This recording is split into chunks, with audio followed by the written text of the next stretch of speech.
Good afternoon. Welcome to... Okay. Not quite sure what that is. I think that's the start of the session. Okay. Well, let's start the session then. I'll treat it that way. The magic fairies have said we can start the session.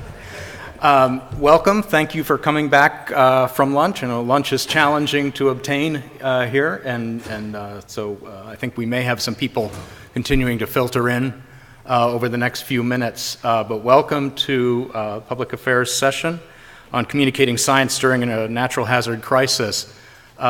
Four of us put this session together: Lucy Jones, Sarah McBride, who is a communications expert, postdoc at USGS, Kelvin Berryman, who works at GNS Science in New Zealand, and myself, Mike Blanpied. I'm with the Earthquake Hazards Program for the USGS in Reston, Virginia.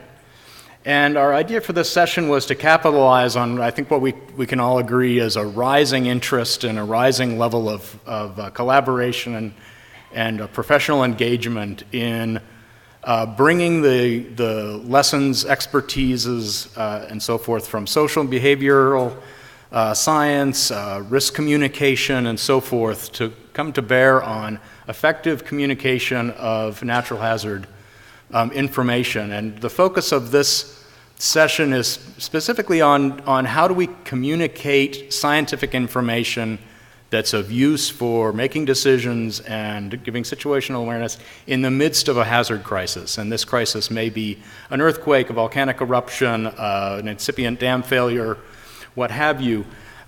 How can we introduce information into what is already a very busy, very information overloaded, very taxing time, where people need information, but they need it put into their hands, whether it's a professional person in charge of making decisions, whether it's a homeowner, a mayor, or something, making a decision basically on the fly with the best available information. How do we bring scientific information into the suite of things that person has available to them in a way that is clear, actionable, useful, and so forth. So that's the general focus of our session. We've got 8 talks here today. There's also 6 posters downstairs that if you've not gone to, I encourage you to do so. Those are posters 351 to 356 and on our the sister session to this. We're going to begin with an invited talk from Deanna and Tim Sellnow from University of Central Florida. They bring a wealth of experience in the world of communication, social science, and so forth, focused on risk communication. Welcome.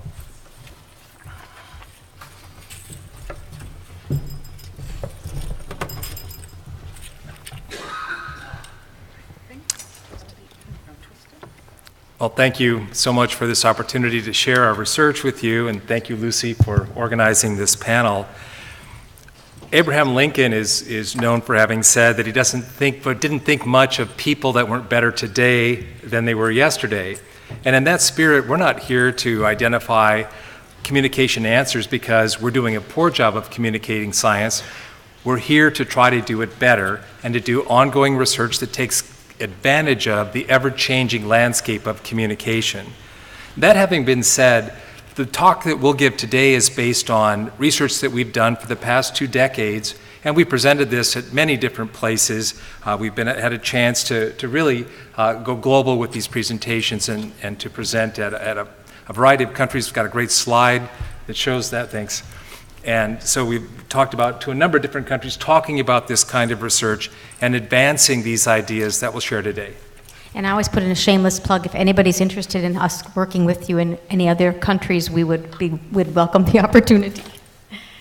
We also want to acknowledge that we've had the opportunity to have funding support from a number of different agencies to do this work, and we want to make sure that we acknowledge that as well. And so today what we're going to do is we're going to try to just synthesize 2 decades of work. So we're not going to go into a lot of detail. We're going to kind of give you the big picture, and then if you're interested in more, we can direct you to some things that you could read if you're interested. So we'll talk a little bit about our research stance as risk and crisis communication specialists, this idea model that we've been developing and then testing in a variety of different crisis contexts, and then some specific lessons learned for earthquake forecasting, and early warning. Most importantly, we feel it's essential for us to establish our philosophy, and that is that we are firm believers that the right words at the right time can save lives. Our research focuses on the acute phase of events, emergency communication in high-risk situations. Along with that, our goal is really threefold. One is to provide well-stated, well-translated, informative information that can help people make decisions, but really we're trying to accomplish two things: help them avoid taking actions that increase their danger, and to promote actions that increase their opportunities for wellness. So we typically are focused on the end user. We're trying to make sure that the end user will make an informed decision. We began our work a couple of decades ago in some theories that we've expanded and extended into the risk and crisis communication realm. Experiential learning theory, exemplification theory, and convergence theory, and we also have been informed, our research has also been informed for the idea model based on what Mileti and Sorensen have done with some of their work in the past. Our outcome measures, the measures that we always use to decide whether or not we are effective and we are actually achieving our goals, are actually grounded in experiential learning theory. We're looking at affective learning, whether people perceive the relevance, the value, the utility of the message that they're getting. Behavioral learning, will they perform? Will they behave in the way that's most appropriate for self-protection in a crisis situation? And cognitive learning, do they understand? Can they comprehend what's actually going on? So our work has really been informed. We've been doing a lot of different kinds of research. We don't limit ourselves to one sort of research design. We've done case study analyses. We've done content analyses of traditional and social media. We've done surveys. We've done focus groups. We've done a number of message testing experiments, and we'll show you some results from one of those for EEW today. And we've also, right now, are doing some things with simulations and games, and especially in terms of risk communication. Did you want to mention that? Right, we've done some work with the United States Department of Agriculture and the Food and Drug Administration, trying to understand the role that computer games can play in helping people understand their thought process in making these key decisions. So more to come on that, but some very promising information looking at rapidly emerging diseases. And we can see that as valuable to the earthquake community as well, because we can simulate things with earthquakes and a crisis event without having to collect the data while it's actually happening. So the IDEA model that we've come up with, that we've been testing now for a number of years, the IDEA model it's an acronym for internalization, distribution, explanation, and an action. And remember that what we are trying to do is make something that's comprehensible, easy to understand, easy to apply when time is of the essence to get the messages of warning out to people to protect themselves. So IDEA is an acronym that should help people think what elements need to be included in the model, in the message. So the four components: one, internalization. Somehow there needs to be some element in the message of how am I as an end user affected, or those I care about affected, and how. And that's really important. It's not just even for the people in the local proximity, but we're a global society, and so loved ones are all over, and so it's much larger, it's global. Distribution, which channels will best reach the target populations, and we all know that depending on what kinds of technology glitches happen, during a crisis event, multiple channels are important and how to get the message out. Explanation, what is happening? We need to know what's happening and why is it happening. And then action, and that's the specific steps of what I should do or what I shouldn't do for safety and well-being of for myself and those I care about.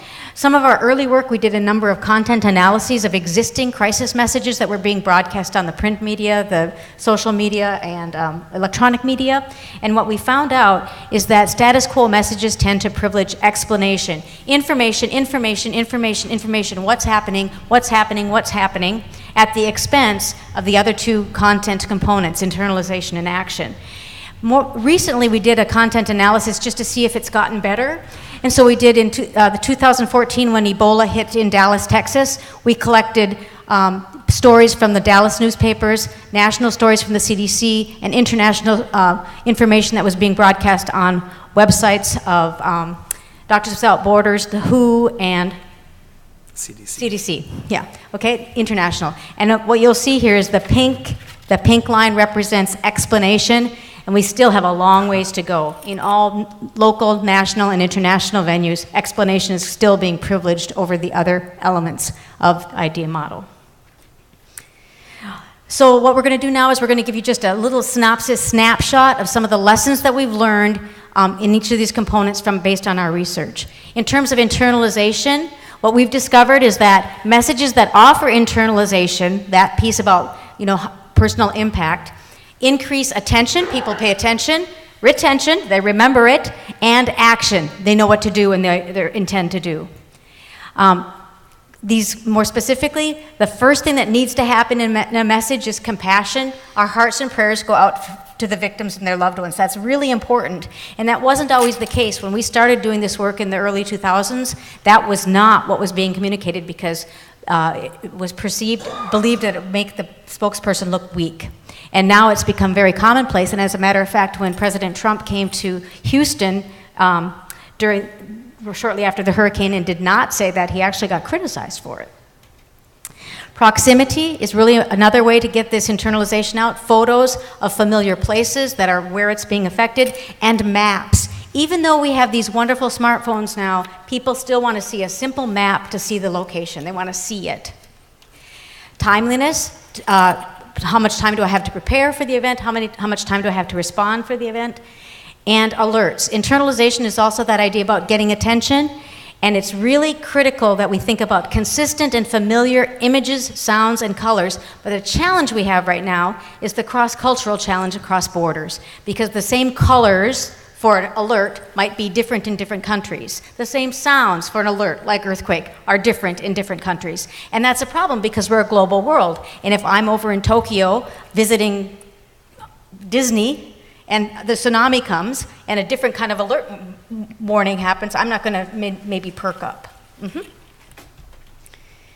And distribution talks about all the opportunities and the new channels of communication where we can share our messages. This diagram emphasizes the point that individuals with this richness of communication look for message overlaps.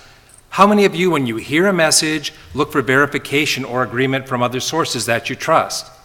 This is a common procedure. We can really say three things about distribution. One, we can say that as individuals, our active pursuit of convergence is actually increasing. Secondly, once this convergence exists, communication continues and we can challenge that existing convergence. And then third, that once we participate in that convergence, we have the opportunity, if we can align our messages with those other messages and converge with what people are seeing, we can proactively enhance our credibility. In terms of explanation, some lessons we've learned is one is that source credibility varies. Different publics, different target audiences are going to perceive different sources as credible, so we need to make sure that we're converging our messages among different kinds of sources. For some people, perhaps the USGS is a credible source, but for others it might be the local emergency managers, and that's who they want to hear from. So these communication networks are critical. The second thing is translating accurate science intelligibly. When we're talking to non-scientific publics, we need to make sure that we're explaining it accurately, but in a way that somebody who doesn't have all of the training and education can still understand what it means.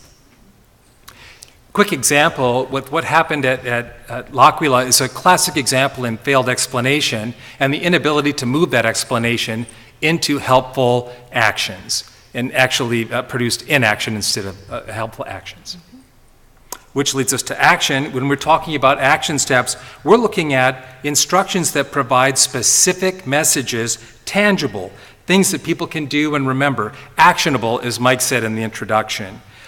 Education campaigns are also a part of this process in that we can have those in place and ongoing now so that we can call them into place when needed. And these are the ways that this kind of ongoing education through action is a way we contribute to preparedness. And risk preparedness is still a really big challenge. You see that grocery store with no food on the shelves? That was Hurricane Irma. I took that picture when Hurricane Irma hit. If we don't prepare in advance, we can't prepare in the short amount of time. There's not enough resources. So now what we'll do is we'll show you a little example of one of the message testing designs that we did for earthquake early warning content. What we did is we used a control message, which is actually the shake alert user display. We used that, so some people watched that. Earthquake, earthquake, very strong, shaking, expected in 3 seconds. And then we, Earthquake, drop, cover, hold on. so 10 seconds or less. And we had 4 different treatment messages, some that had a map, some that didn't have a map, some that had words, very strong shaking, some that used numbers, but remember numeracy? And so here's what we discovered. When we looked at when will the shaking begin, 10 seconds or less, it didn't matter. Across conditions, people realized that, so that was good. What kind of shaking? Very strong shaking. When the very strong shaking was used as the word, look at the reaction. People knew. When we used the number 8, they could recall it in the treatment conditions. Only 60% could comprehend what 8 meant. And look at what happened in the control shake alert, where there are lots of different kinds of numbers and Roman numerals and Arabic numerals. 0 recall even. How important is a map? Very important. Where's the shaking going to occur? In the Los Angeles area. We thought maybe if we just looked at Los Angeles area that we'd get better responses. 43% knew it was Los Angeles. And the participants currently living in Southern California, 64 to 70% across the treatment conditions got it right, that they knew. But look at there again, in the control, the shake alert, only 29% got it right. And in behavioral learning across the treatment conditions, we were very pleased to see that on a 5-point scale, people said they were likely to look at the app, they were likely to drop, cover, and hold on, and that they would be likely to download the app. And for our control on that measure, taking no action was very low. So good. So let's summarize. So do we stop here? No. Okay. So we can wrap this up with 5 key takeaways that we'd like to share. When we stop privileging the explanation and do a full, rounded message that includes all these aspects, we know it's more effective. Specifically, when we include internalization, attention and retention are increased in all the samples that we've come up with. With distribution, when we participate proactively in the distribution of messages, identifying points of convergence that we can draw to our listeners' attention, that's a way that we increase our credibility. Explanation, when we're able to have some sort of ongoing campaign taking place, terse messages, like the one that Deanna just showed, are highly effective. We don't need as much time. We can hold that audience's attention. And then finally, with action, if we give specific actions that people believe that they can accomplish, and we are very proactive with those, we can increase their confidence. So where are we going to go from here? We still have some challenges. We need to be able to distribute these warnings and alerts via multiple channels. We need to have more educational training campaigns in advance so that people have muscle memory and training, like the wonderful shakeout that Mark Benthian runs with SCEC. Addressing cultural norms, that's really difficult with, that we need to keep working on. Overcoming the apathy barrier among disaster subcultures in both preparing for and responding to events. Offering different protective actions during the same event, and communicating probability remains a challenge. So there's where we've come from and where we're still heading and hoping to go.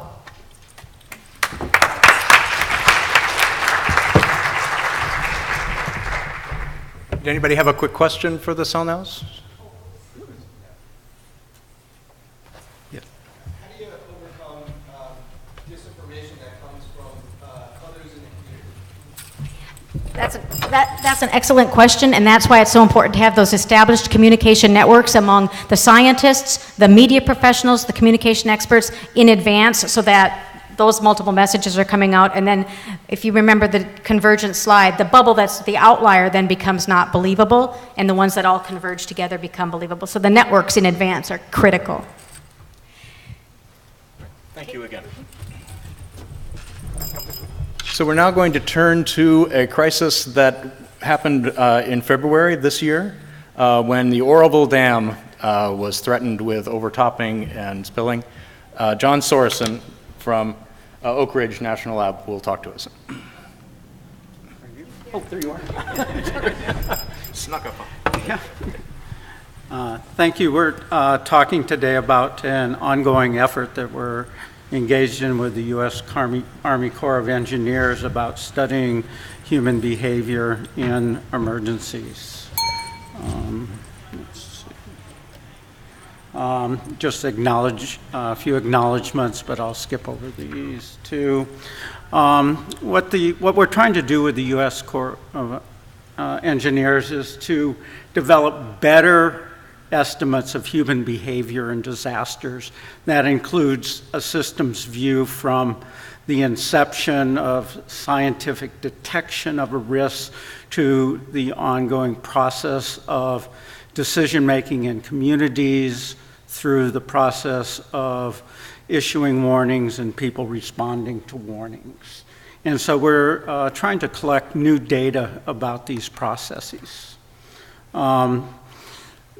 Conceptually, you can view this as a timeline for any given event where it begins with scientists detecting something unusual happening, predicting that an event will occur, observing an event has occurred, and communicating that to officials charged with warning the public.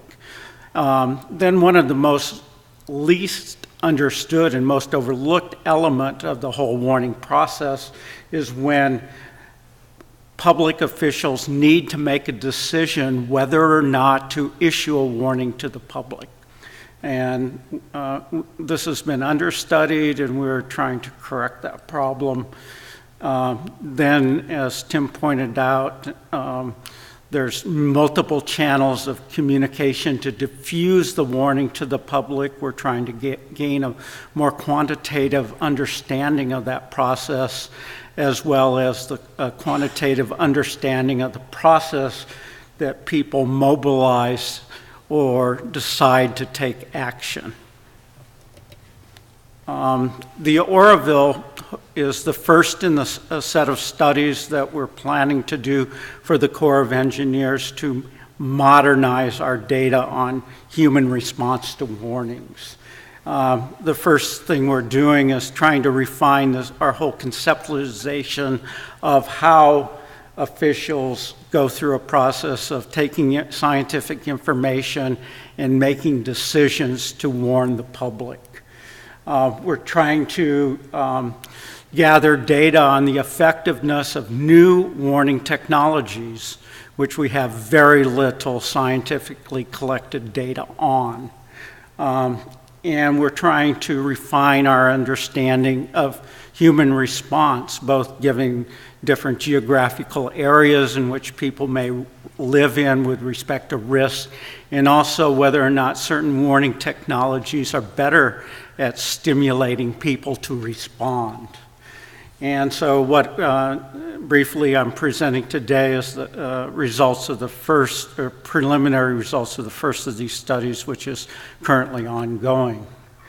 What we did is, first of all, develop a new questionnaire interview schedule to go out and systematically collect data from emergency officials following an event, something the Corps of Engineers plan on doing for every single event that happens in the country where there's a flash flood involving related to a dam failure, imminent dam failure, levee failure, or just flash floods that they may be involved with. Also, we developed a new public response questionnaire based upon 50 years of research that myself and colleagues have been doing in the area of human response to warnings. For the Oroville situation, we've conducted interviews with a number of jurisdictions involved, and we initiated a public response survey working with the Survey Research Center at the University of California at Fullerton, where we're studying two different populations, one in close proximity to the reservoir and one at a distant, more distant. Just to give you a brief overview, here the Oroville Reservoir is located in Northern California. It's the highest reservoir in the United States, over 700 feet high, and contains not the largest volume of water, but a significant amount of water. This is the inundation map that officials had at the time of the emergency that occurred in February, and it shows an area approximately 80 miles south of the reservoir would be inundated by a complete dam failure. What happened in February was that on February 7th, and many of you may have followed this on the news, that they discovered major erosion damage in the main spillway of the reservoir. Over the course of the next 3 days, it rained a lot, but public officials from the Department of Water Resources in California, as well as other spokespersons, were saying there's no threat to public safety, no one need to worry. On February 11th, the water began to come over the emergency spillway for the first time ever in the history of the existence of the dam. On the next day, February 12th, geologists for the state of California began to notice serious erosion taking place, and measurements around 2 o'clock in the afternoon showed it measured at 30 feet per second. At about 2:30 or so, one of the geologists predicted that given the current rate of erosion, that the monoliths on the emergency spillway would fail in approximately 2 to 3 hours. A meeting was held to discuss the situation, and at 3:50, when the sheriff of Butte County asked what the implications were for his town of Oroville, the response was, well, you'll be under 150 feet of water. And he ordered an immediate evacuation. Of course, that was an erroneous number, but it would have been 20 feet from a spillway failure, so equally serious. What we did is measure quantitatively, made estimates of when various counties received information, how long it took to make decisions, and when they initiated a warning, and we're able to quantify that for these 3 counties as a first step in developing a lot more information so we can develop probability curves for emergency decision-making actions. We looked at the major ways in which warnings were disseminated, including old technologies such as police going through neighborhoods, route alert, radio, TV, as well as more modern technologies such as reverse automatic phone calls, use of social media, websites, email, and the federal wireless emergency alert, or WIA system, as well as text messages through subscribed services offered by the counties. Earlier I mentioned that we're really constrained by the fact that there's very little data out there on the performance of these new technologies. The only scientific study conducted to date about the effectiveness of the federal WIA system was done for a flash flood in 2013 in Boulder, Colorado, which showed that the WIA texts reached approximately 17% of the population at risk. They were intended for immediately and then stepwise over the next several hours. So WIA is not the end-all technology solution to emergencies. We also know from a study we did in the effectiveness of alert notification using reverse 911 or automatic telephone dialers, that they're very effective, but we have no idea how fast they disseminate through the public. So Given our knowledge, this is what we're hypothesized to look the overall warning diffusion for Butte County, California will look like over time, where with the percentage of people receiving a warning on the vertical axis, and we think a curve like this will be achieved based upon the various components of technology. However, we'd really like to see a curve where 90% is reached within 15 minutes for an effective warning for fast-moving events. And we're not talking about hurricanes here. We're talking about things like dam failures that can occur in a very short amount of time. So where we're going, hopefully this is a really exciting program because we'll have a new method of collecting data on some understudied issues, including issuance, such as issuance delay, and we think we'll be able to develop mathematical, or at least probability distributions for communities, and hope to understand why different communities respond or issue warnings in shorter or longer amounts of time. We'll have the first comprehensive assessment of modern warning technologies. The Boulder study was flawed in the sense that they only looked at WIA, not other technologies. And San Diego couldn't collect diffusion data because of the timing of the 22 different warnings that were issued. So, by the spring, we're going to have a truly scientific assessment of where our country is going with respect to warning technology. We think we'll give to the Corps more realistic estimates to use in their risk management models, where they're trying to quantitatively estimate the loss of life from thousands of different risk scenarios.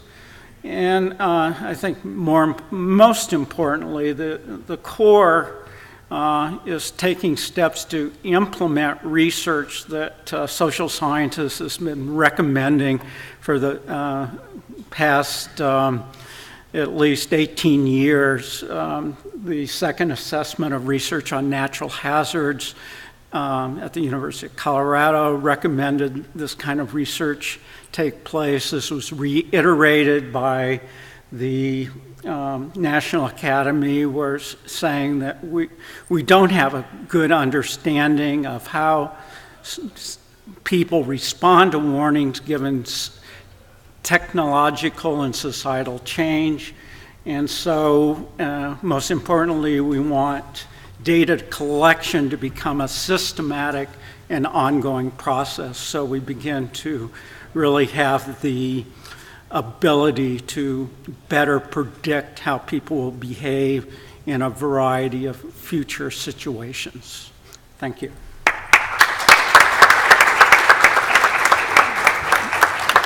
And if anyone's interested, the Corps has summarized a lot of this in a nice little glossy publication for communities. So give me your card if you're interested in getting a copy. I'll give you a card. Do we have a question for John? Yes. So in the case of the Oroville Dam crisis, I think the pre-crisis messaging was that there was nothing to be concerned about. Right. And then immediately it was an evacuation order. Right. So do you think any messaging before the event of, there may be some things, I guess a message before the event that was more of a probability of, there is something to be concerned about, would that decrease the lag time of the diffusion of I guess, getting the information out? Well, it won't, it may have prepared people to be expecting something bad to happen in terms of affecting the speed at which it disseminates. It's unlikely to have any impact, but people may be more receptive. And if anything, we would predict that it would reduce the amount of time they spend making decisions to act upon the information once they receive it. Let's thank John again. Thank you very much. Next, we're going to have Hans Lechner from Michigan Tech, who's going to give a talk with one of our intriguing talk titles. Should we go? Stay or should we go now? Thanks very much. Yeah, thanks for having me. Great, thanks a lot.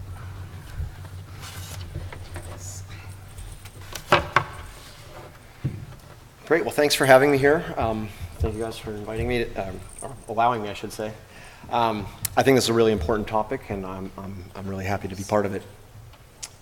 All right, great. So, of course, the title of my talk is Should We Stay or Should We Go Now? It's a play on the clash, but it's also a question that a lot of people asked themselves in 2010 during an eruption at Pacaya volcano in Guatemala. And so it's a bit of research that I've been doing as part of my dissertation.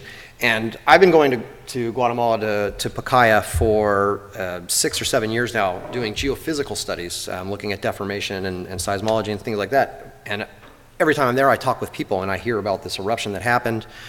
And I get these stories of the terror and the experience that they went through. And I also talk with the scientists and the emergency management agencies and people who work in that capacity and ask them, why did some people not evacuate? Why did some people choose to stay in place when this volcano was erupting? And typically they fall back on the assumption that people don't go because they need to stay home and protect their house from looters. That's their number one assumption that they make. And the number two is that they didn't receive proper warning message or they don't trust the government authorities. And so I wasn't sure I fully was convinced that that was really what was happening, so I wanted to kind of explore this a little bit further. And so really the problem then is, why do some people evacuate and others don't? And so our research question is, why do they choose and why do they not? And we wanted to explore some of the factors that influence that decision. And then hopefully what can we learn from our data to maybe improve evacuation behavior in the event that Pacaya erupts again. So just really quickly, the geologic background. Pacaya is one of Central America's most active volcanoes. It's been persistently active over the last 50 years, and it produced a number of eruptive episodes that have caused evacuations. Some of the primary hazards really are ashfall, ballistics, and lava, but debris avalanches is a reality there. It's happened in the past, not in recorded history, but it has happened. And currently it's pretty poorly monitored, but in 2010 there was one seismometer there, and just observations from locals was basically the only monitoring efforts that were happening. So here is quick kind of a timeline of significant events, eruptions and evacuations that have happened in Pacaya going back to 1961. And I want to kind of point out, so the flags represent eruptive events. The yellow flags indicate evacuations of communities to the south, and the red flags indicate evacuations for communities in the north. And so this is kind of significant because if you notice, the vast majority of evacuations occurred in communities to the north or to the south, whereas only two that we see happen in the north. And we're going to focus primarily on this one here in 2010. So the eruption in 2010, it was a VEI3. That's fairly large for Pacaya. The last eruption of this magnitude was in 1987. So there's there's not a lot of memory of Pacaya being a large explosive volcano. As the timeline goes, there was seismicity and effusivity increasing several months prior to the eruption, and then in the days leading up to the eruption, activity really started to increase, and then on May 27th, explosive activity really started to happen. And so on that very same day, they started evacuating communities to the southwest.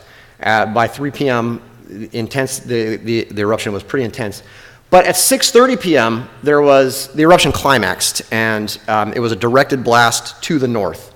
And bombs, ash, tephra started raining down on these communities to the north.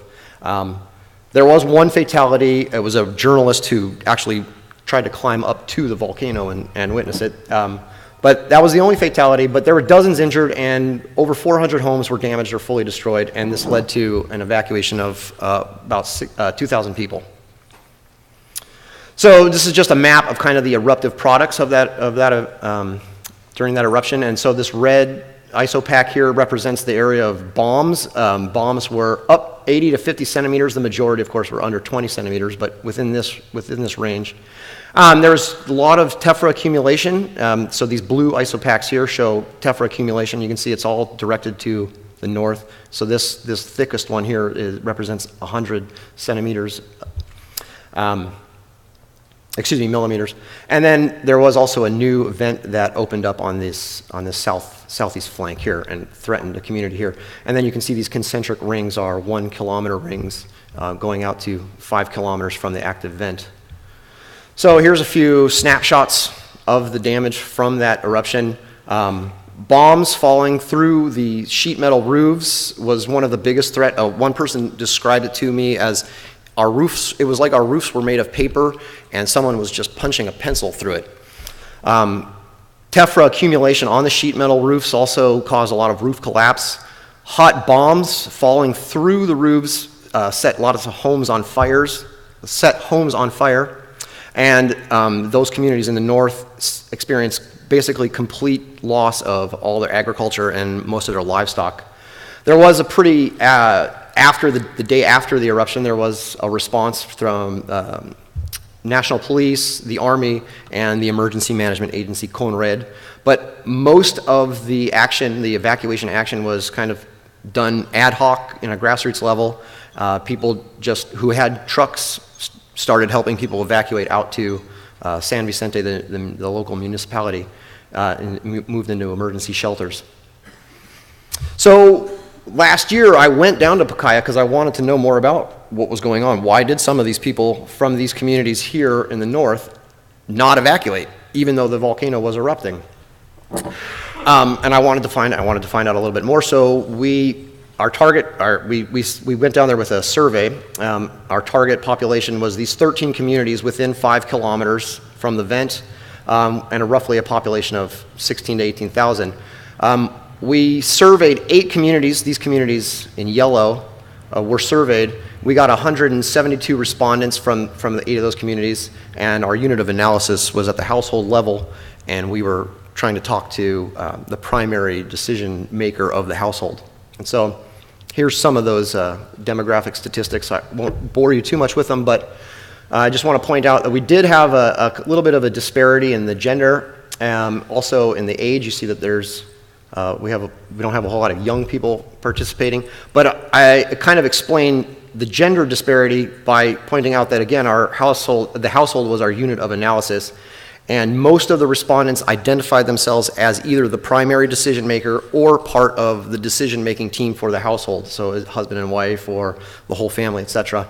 And as far as the young age group, in 2010, a lot of these people were not in a position to be making decisions, so we weren't too concerned about that disparity there. Our survey was based on this causal model, which is kind of modified from the theory of planned behavior, where we have these 3 concepts that are trying to explain for future evacuation intention, and we're kind of going to use intention as a proxy for future behavior, because obviously we don't know what future behavior is going to be, and intention does not always lead to behavior. But these 3 concepts, protective action perception, risk perception, and preparedness, are further divided into these dimensions that you see here. I'm not going to go through them too thoroughly, but so we do want to try and explain, though, future evacuation intention based on these concepts, and we also will go back and try and explain past evacuation behavior based on these same concepts as well. So as I pointed out, like these dimensions, we were broken down by the individual items in our survey, and we kind of added them together to produce these scale indices. And so that you can just kind of get an idea. We added up these questions to create that dimension capacity to evacuate, for example, or these dimensions or these items to create home vulnerability, etc. I did want to point out that in terms of a factor that was important to people, when just looking at the mean, fear of looters was the most important issue in their decision to evacuate. If we looked at factors affecting protective action perception and that dimension of warning messages, hearing or seeing an official warning message was considered an important factor in their decision to evacuate or not. And then lastly, factors affecting their perception of preparedness. A lot of people feel that they will be ready to evacuate in the future. And they also feel that they can keep their family safe. So the two dependent variables that we're trying to explain are past evacuation behavior and future evacuation intention. And so the questions that we used to kind of glean that information were, did you or anyone from this household evacuate in 2010?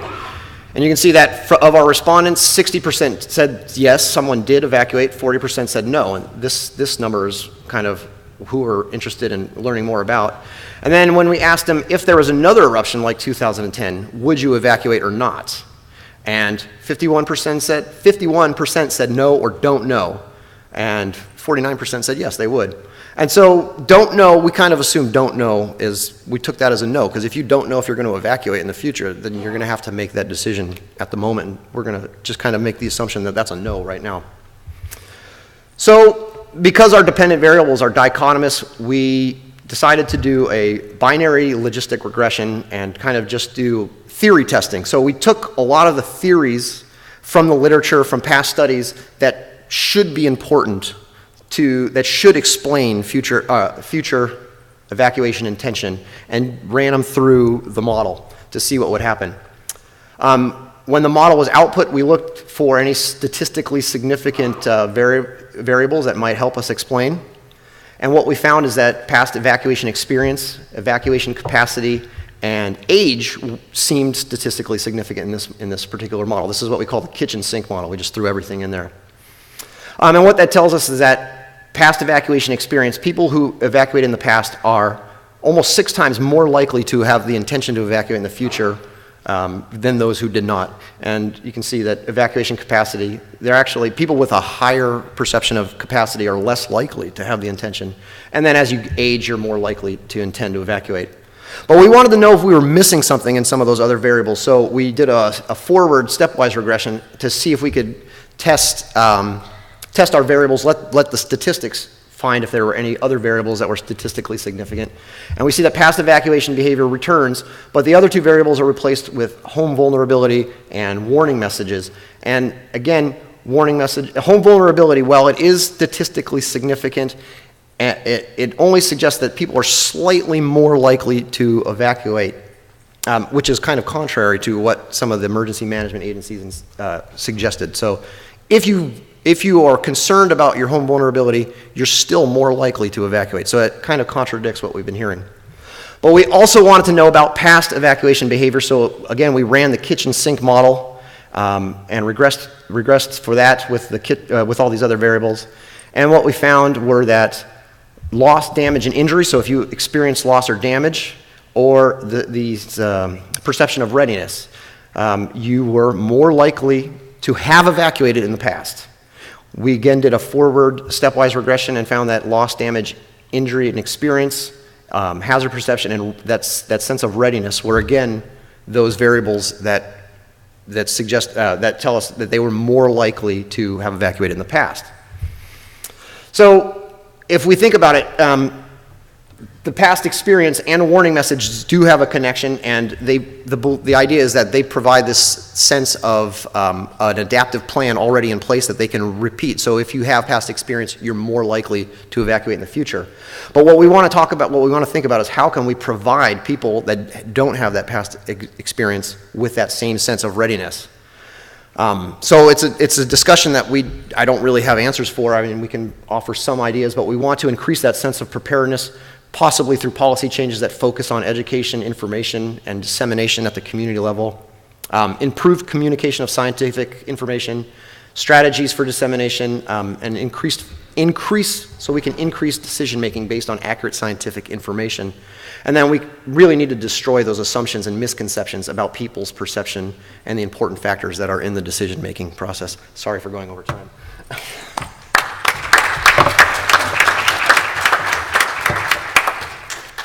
Someone have a quick question? All right. Are you working with the local government at all? And do you have any plans to try to implement some of the things you listed in your Diffusion? I haven't I haven't set aside any type of strategies to work with local government. I did interviews with them, and I've talked with them about this, but we don't have a strategy yet to start implementing any types of educational strategies. There is a project that I'm kind of involved with through Geoscientists Without Borders, where we are we're working on setting up basically like an interpretive center at Pacaya that would have real-time GPS and real-time seismic, and then also information about the volcano that might help inform locals about the geophysical part of the volcano, and maybe convince them that there is an eruption impending when geoscientists say it is. That's, yeah. All right. Thank you guys. Next, Bob DeGroot is going to tell us about how he's going to communicate, educate about outreach for a warning system in which the entirety from dissemination to decision-making to action takes place in seconds. Hi everyone, I'm Bob DeGroot, and I'm the National Coordinator for Communication, Education, and Outreach for Shake Alerts. My two collaborators, Kate Long and Jennifer Strauss, are part of our group that collectively across the West Coast are trying to put together an approach to include the entire West Coast in developing this program. I don't have a lot of time to talk about, pardon me, the science of Shake Alert today, so I provided a diagram which explains it pretty well. It's a bit more complex than it's shown there, but also provided some of the fact sheets stacked down there. You're welcome to take one. It's also available online. The technical development of Shake Alert has been going on for quite a while, which includes the build out and upgrade of the 3 seismic networks in California, Oregon, and Washington.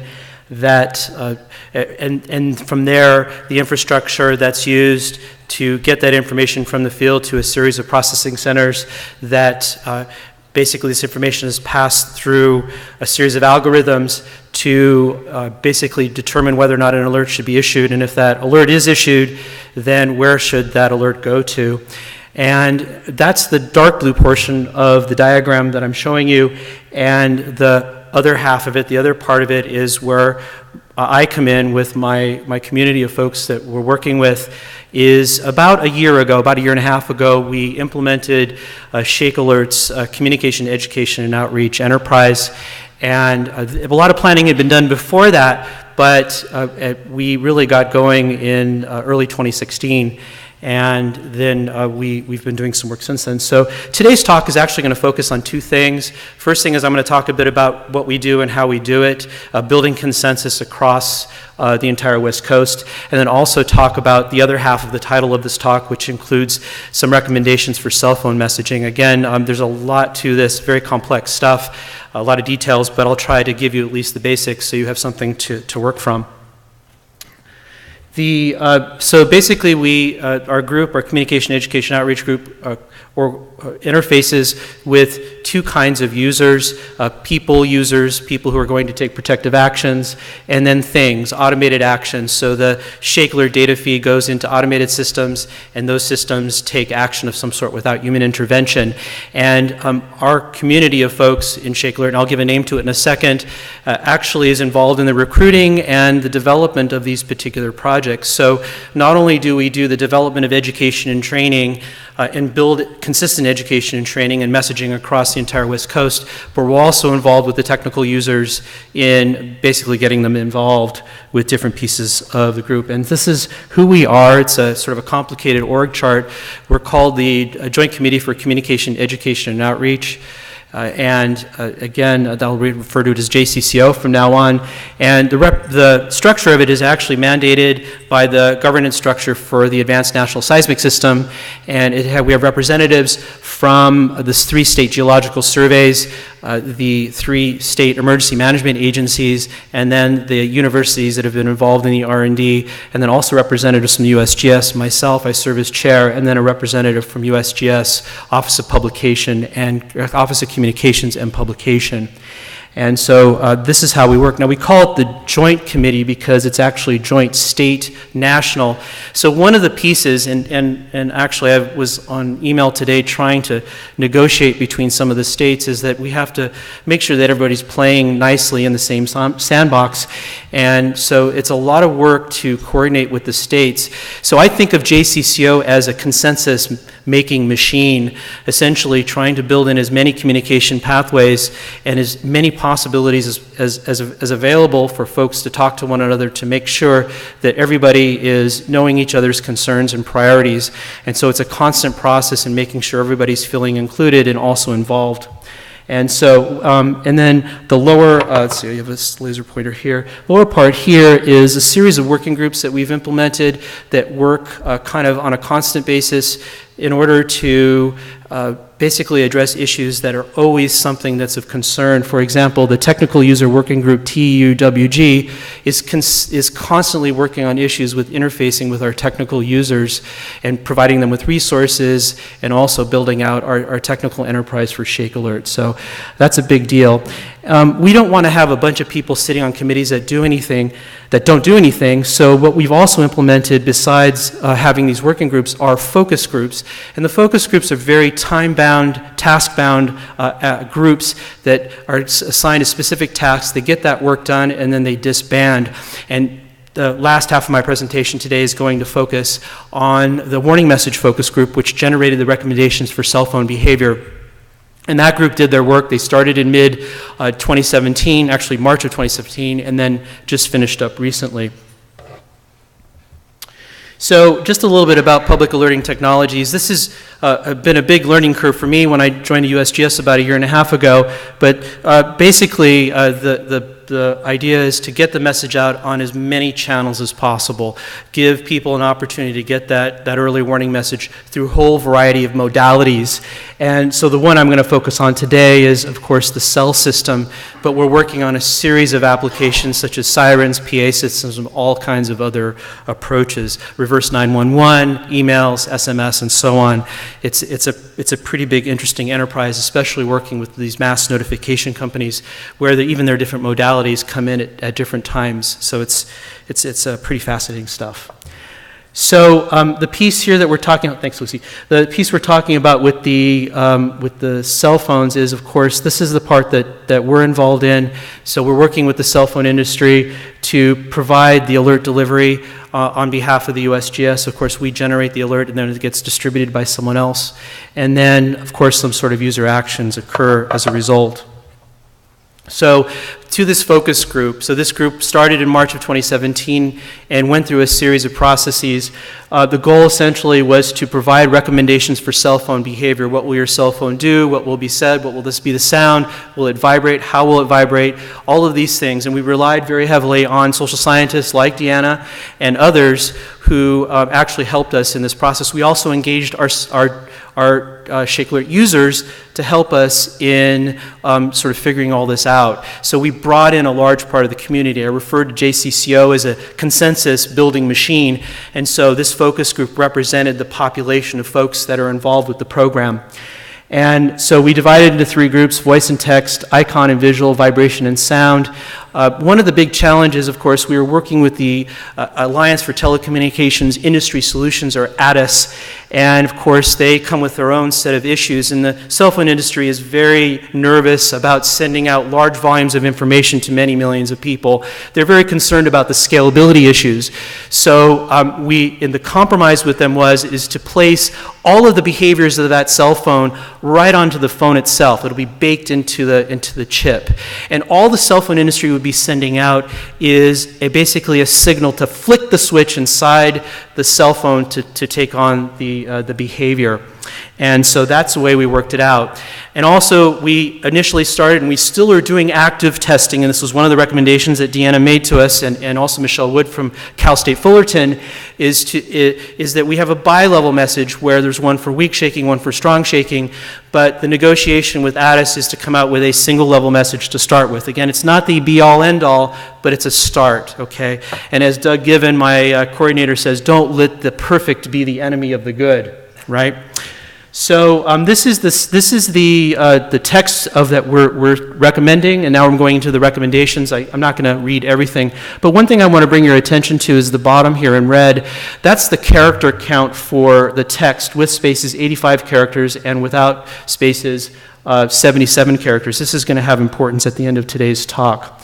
And of course, we relied heavily on advice from our social scientists, our users, and also on the literature to be able to come up with these recommendations, and you'll see some of these, some of the references throughout the course of the rest of the talk.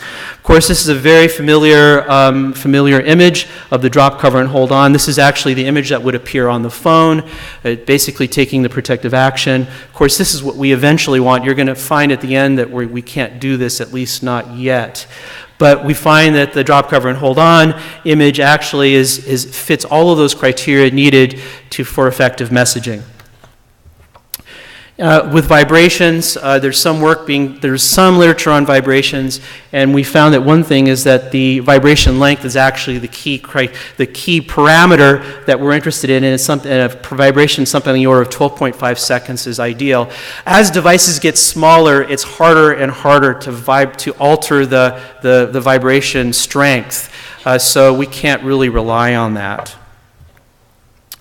So we actually went for the NHK chime, and of course I was goofing around on my phone over there, so there was actually a noise, and the bling, bling, bling, bling, which is the NHK chime that's used on television and and radios in Japan is what we chose, but our negotiations with the Japanese weren't successful. They actually declined our request to use the NHK chime.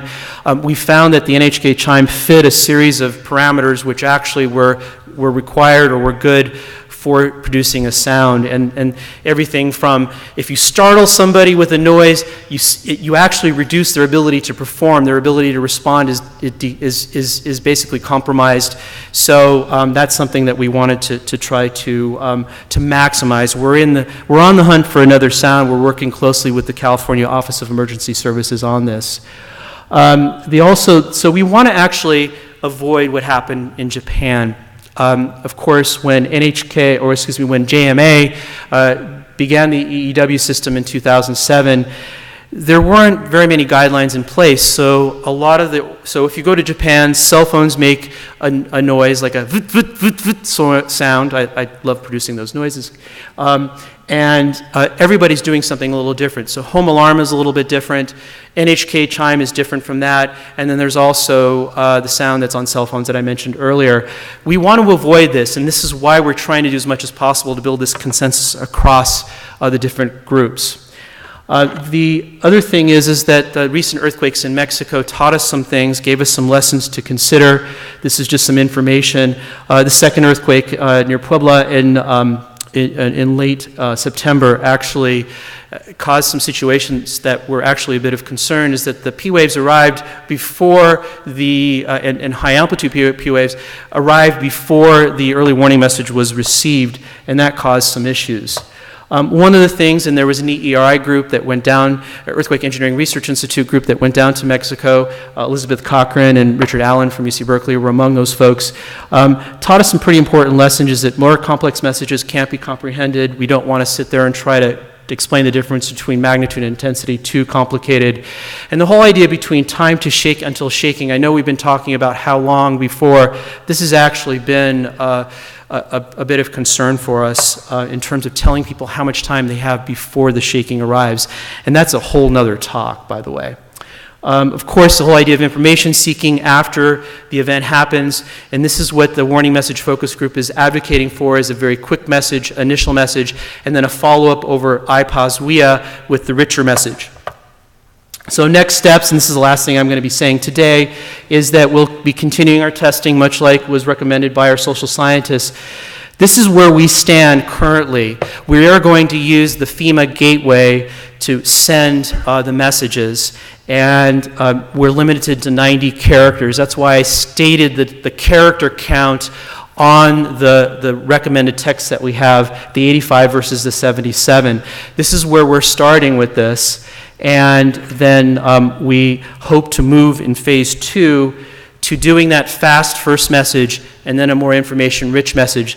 WIA actually is allowing a greater number of characters that hasn't been implemented yet to 360, so we think we can follow up with that longer message, more information-rich message later on.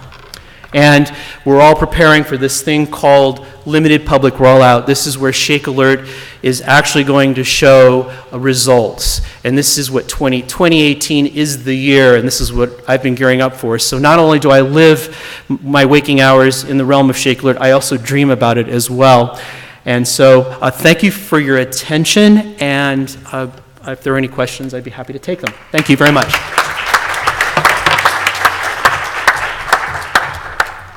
Do we have a question for Bob? I was curious about the recommendation for the duration of the vibration. I think it's 11 seconds. I guess from what I've seen on the scientific side in terms of the amount of warning that's probably possible, that seems optimistic in terms of a warning time. It seems like a lot of times it's going to be 5 seconds or 10 seconds before shaking occurs in the best possible scenario. I guess this is taking work from Sorensen. Right, and that's like I said, that's a whole talk in itself. The 12 seconds, is that were you referring to the vibration time? Yeah, that was just the length of time the phone would vibrate. So, and that particular duration has more to do with getting someone's attention more so than the length of time before an earthquake shaking arrives. So that's a slightly different thing.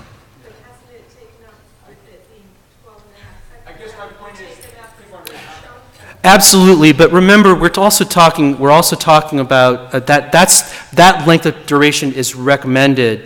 We're taking that directly from the literature.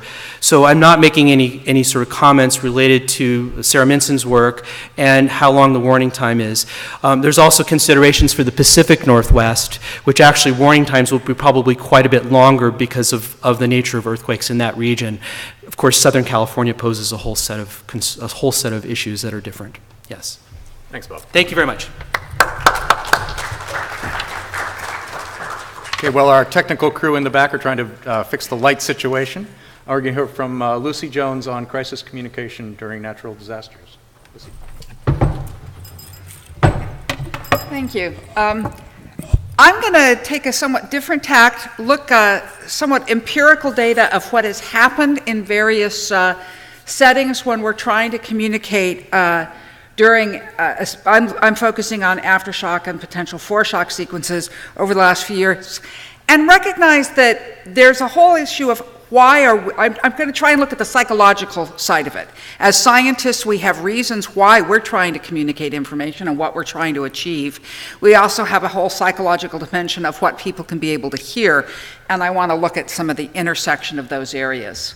So if we start by saying, why are we trying to create the probability statements? Many of the times, and I would say at the beginning of it, we are doing it because we hope somebody will do something about it. We're hoping we inspire action. Right? And I can say that having been part of the very first California earthquake advisory over 30 years ago. There were 3 magnitude 4 earthquakes located directly under the Coronado Bay Bridge in San Diego. And in press at the time was a paper that I had just written saying every earthquake in California basically has a 6% chance of being a foreshock to something bigger. And we got started thinking about what would something bigger mean at the Coronado Bay Bridge. And one aspect of San Diego is that the whole, basically the Third Fleet, the Navy's facilities are all on the inside of the Coronado Bay Bridge, and if it were to be damaged, the fleet would not be able to get out. So we decided we would tell somebody. We couldn't figure, it's just 10 o'clock at night, how do we do this? We called up the California Office of Emergency Services and said there's a 6% chance of a damaging earthquake in San Diego. Prediction from the USGS wasn't on their call list, so it got noted down and ignored until the next morning when the associate director walked in and said, what the hell is this? And showed up at our office by 8:30 in the morning. So you can want to inspire action. You really can't do this unless you've already got some relationships with the people who you need to be getting the information. So that's lesson one I would take out of what it is that we've been trying to achieve. We kept on going with this. We started making these statements about foreshocks, and a couple years later, we had the Whittier Narrows earthquake, which is magnitude 5.9. And we have a goal of reducing information. When this earthquake happened, it was right in the very densely occupied area of Los Angeles Basin. There was about $350 million in damage in 1987 dollars. We said, yes, there's a 5% chance that there will be something bigger. There's a 5% chance of a foreshock, and then, the numbers started getting lower. A couple days after the earthquake, the governor came to Whittier, gave a press conference there in front of this building, as you see this, and I can't believe I managed to find this picture, because this person, here's the governor, this is Dick Andrews, who was the associate director of OES that had showed up at our office after the San Diego one. And he was accompanied, by this point he's the director, and he was accompanying the governor on this trip. The next night, on the early morning of October 4th, there was a magnitude 5.4 aftershock that further completely collapsed that wall that had been damaged in the main shock. And Dr. Andrews got in an awful lot of trouble for having allowed the governor to stand in front of a wall that was going to be coming down in an earthquake just a few hours later. And he proceeded to say, well, the scientists assured us that there was less than a 5% chance of an aftershock, so we were doing the right thing. And we came to realize, because we had never written down anything about aftershocks, we had only been making these statements to the, through the press about the probability of foreshocks. We didn't have any way of saying, actually, that's not right. That isn't what we said. So incredibly important piece here is you've actually got to be extremely clear what you're referring to. This is the reason that Riesenberg and Jones 1989 got written. When I got accused of saying things I wasn't doing, I realized I was going to have to figure out a way of actually doing it and writing it down so that people could tell the difference. So both of these instances, I say, our idea about why we were saying it didn't necessarily carry on through. I think one of the other things that we as scientists tend to do that proves challenging is we're often use this situation to clarify our understanding of what the science is. So if you look a little over a year ago, we had a swarm in the Salton Sea. And what the statement was actually said was that there is a 0.006 to 0.2% chance of a magnitude 7 or greater earthquake being triggered on the southern San Andreas Fault within the next 7 days. There's the statement that we made. I'm going to just, this is being grumpy old lady time and going, there's some problems with this. One of the most important ones that I found in the feedback I got on this, by giving such a large range on what the possible numbers were, what we communicated was that we didn't know. And one of the things that we hear from the social scientists is how important it is to provide a sense of certainty, but make sure that you can't be proved wrong on it, because you're going to be even less credible after you've been proved wrong after making a certain statement. So we have to take that into account, but with this type of range, one of the values of doing probabilities is you're always right? Especially if it's under 50%, right? The fact that you talked at all showed that there was if something does happen, you've talked about it. As long as your numbers are below 50%, if it doesn't happen, well, we said it probably wasn't going to happen. So you can be certain as long as you give one number. And I guess I come to this and I think that what we really should be doing is not using this venue to argue about what the numbers are. Whatever arguments we need to have, let's do it in private and pick a number. If we had said 0.2%, it wouldn't have been a whole lot different than 0.006 to 0.2 in terms of the scientific or the likelihood or in any way of being used. So this is my other big lesson learned. We need to understand that what we think we're saying is not necessarily what is being heard. So what's being heard? And here I want to take a little move out from being the scientist to look at some of how people are hearing it and how people hear scientific information, especially around probabilities. And I'm going to go back. I'm going to go really far back and look at how people respond to information during danger. Right? We are evolved at a very primitive level to use our minds to make patterns in the face of danger and find the pattern that's going to keep us safe. So, we evolved at a time where we're trying to be able to understand patterns and how that mammoth is reacting will tell us which way he's going to be turning and whether or not we're going to be safe. And so it's a deep instinctual need when faced with danger to find the pattern that allows us to make ourselves safe. It has been an incredibly important pattern in the history of humankind. You recognize that the moving grass means a predator, means that you're not somebody's dinner and you get to go along and have children. It is such a deep-seated need, we find the patterns even when they're not there. Think of constellations. We are very, very good at finding patterns that don't actually exist. And this is a sort of a warning that applies both to us scientists, because we have just as much need to find patterns as anybody else. And therefore, we also deal with confirmation bias, so that we like the data that supports our pattern and we tend to dismiss the data that doesn't support our pattern. This is why we have statistics, and they're not just to get in our way, they really are to protect us from making fools of ourselves. But all the rest of the human environment to whom we are giving this information is trying to find the pattern too. And therefore the option of saying, well, I don't know for certain, so we're not going to say anything right now, isn't really an option. The pattern will be created whether we provide information to do it or not. This has been true throughout human history. I just had to throw in this one because I got this in some research I've been doing for a book. We have believed in patterns throughout time. The pagans said, we're getting hit by this volcano or by this earthquake because the gods are having a hissy fit and don't like us. The Judeo-Christian tradition said, no, God's good, God's somebody you can make a covenant with. Therefore, if you're getting hit by the disaster, it must be your fault.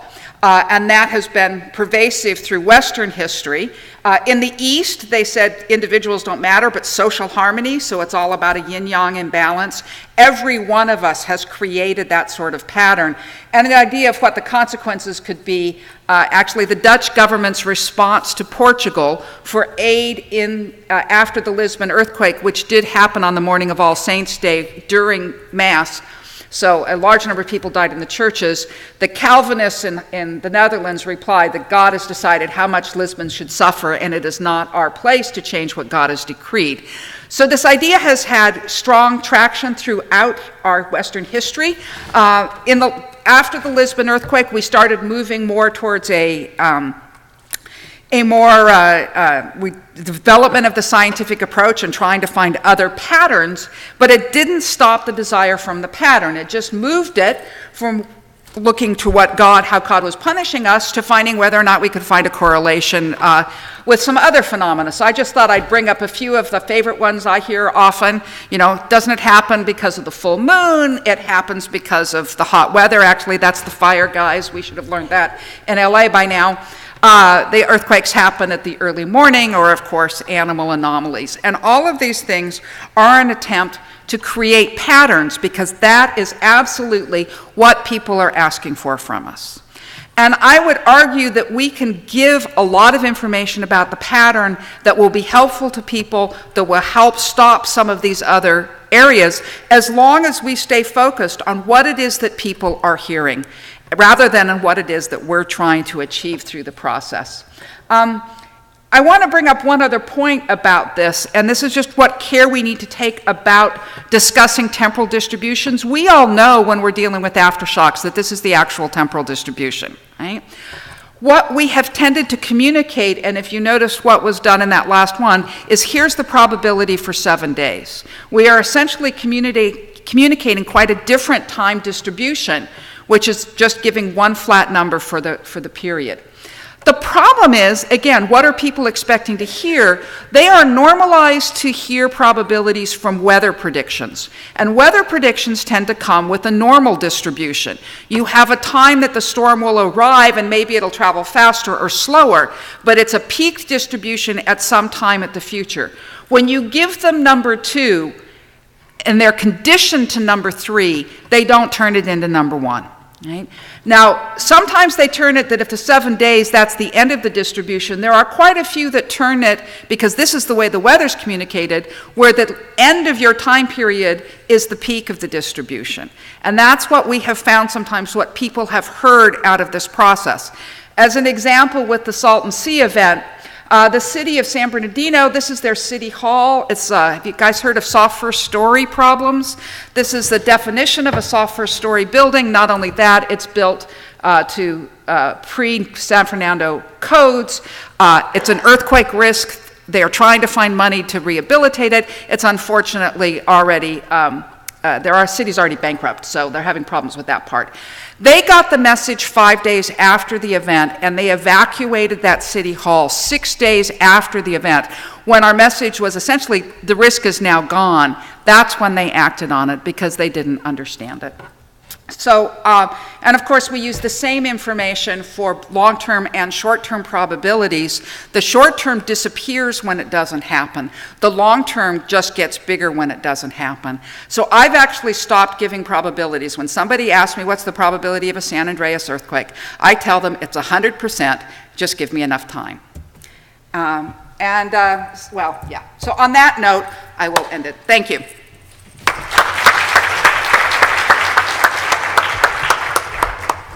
Do we have a question for Lucy?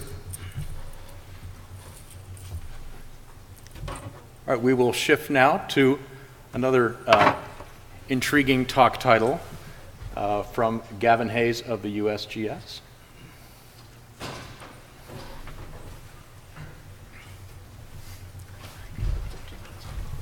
Okay. Thank you. All right, hi everyone. I did not write the talk title. I did not envision the talk, nor design the talk. That credit goes to Paul Earle, who is the head of our earthquake response efforts at the NEIC, but unfortunately he was one of the many USGS scientists that couldn't be here, so I'm here in his place. The other thing that I should mention is I'm from the National Earthquake Information Center. ANSS, the Advanced National Seismic System in the US, is the group that is responsible for earthquake response and earthquake coordination in the domestic US states. So earthquake communication and response efforts will be governed by whatever regional seismic network an earthquake falls in. The NEIC backs up our regional networks and will get involved in that earthquake coordination. But the primary responding agency will be those regional networks.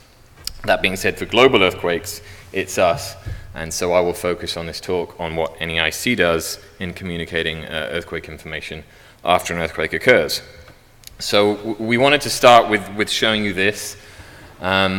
This is a view of our earthquake response system, and this is the warning that pops up every time an analyst wants to release an earthquake. And I'm highlighting this here because one should really be careful about pressing yes there, because when you say you want to release an earthquake, it goes out to a lot of people. About almost 1 million people now are tuned into tweets that go out through at USGS and at USGS TED. About 500,000 receiving information via Facebook. 400,000 people get emails and text messages through our earthquake notification service. Many millions of people coming to our website for information and receiving that information through media outlets. And so pressing yes when you want to release that information really triggers a whole cascade of information going out. And it's obviously not just the information about the earthquake parameters, the magnitude and the location itself, but we are generating an awful lot of earthquake content that is triggered by that release in many automated processes and many manual processes as well that generates the higher order content that tells you more about the earthquake impact rather than just where the earthquake occurred and how big it was.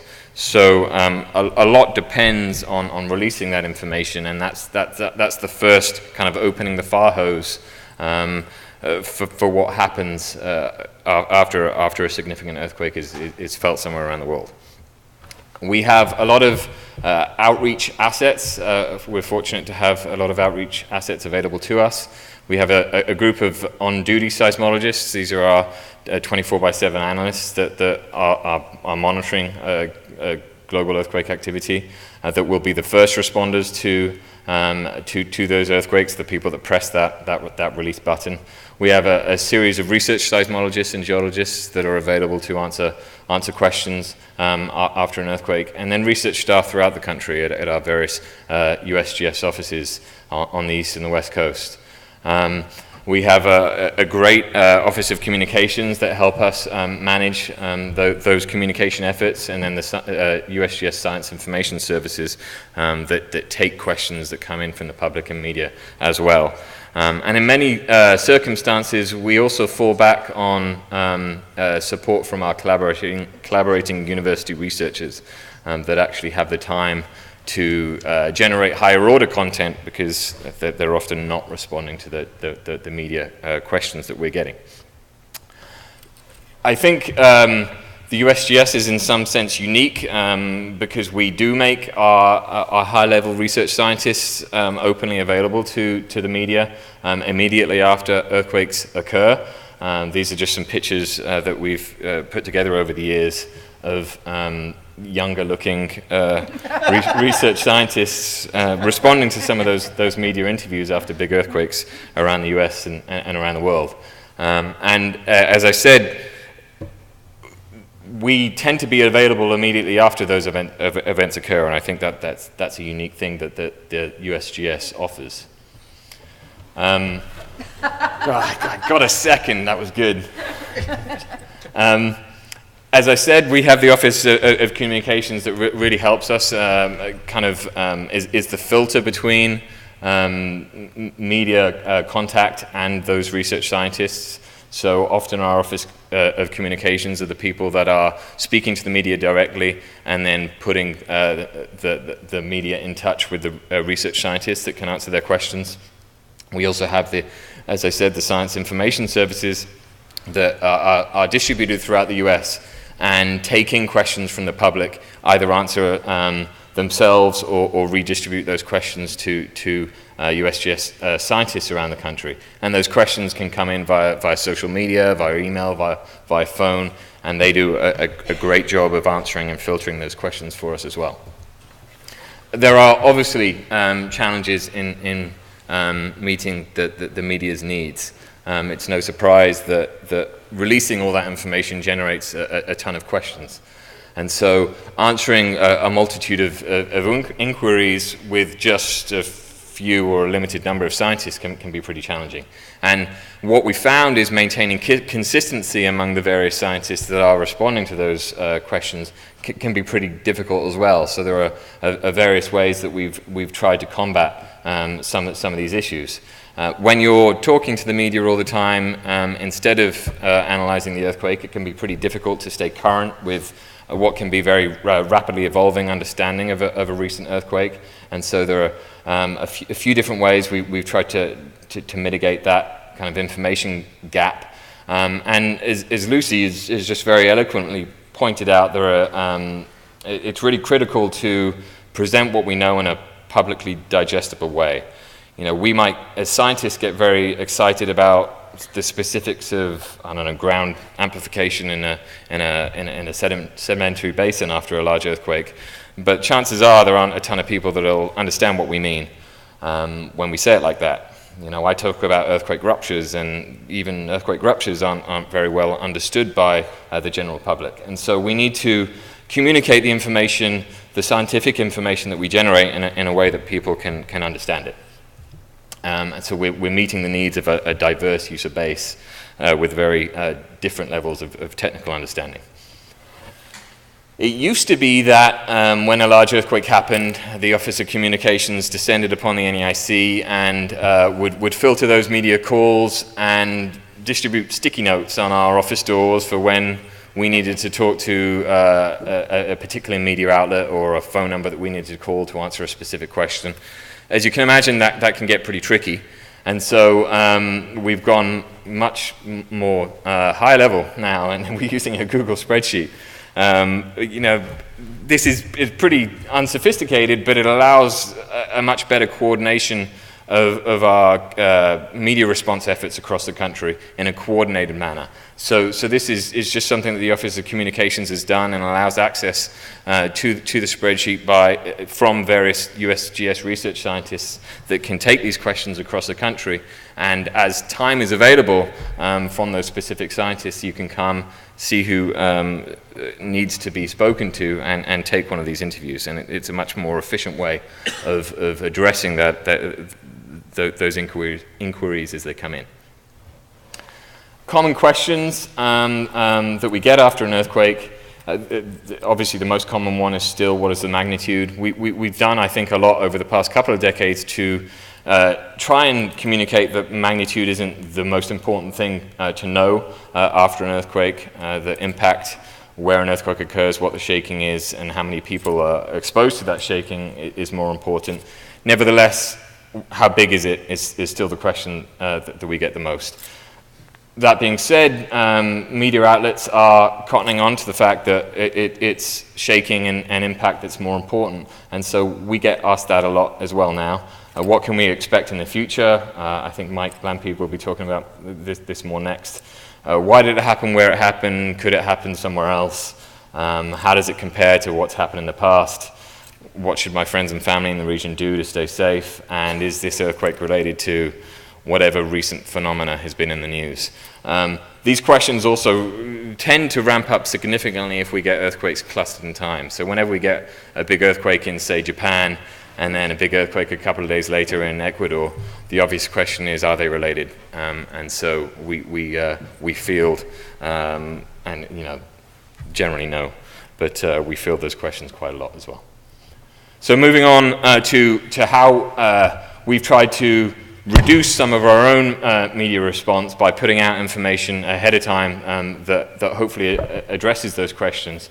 This is a snapshot of our earthquake event page after a recent large earthquake, and this is where we put all the information that we generate to try and communicate some of this information to the public. So a whole host of different types of information so that the media can come here rather than coming directly to us and get their information more quickly.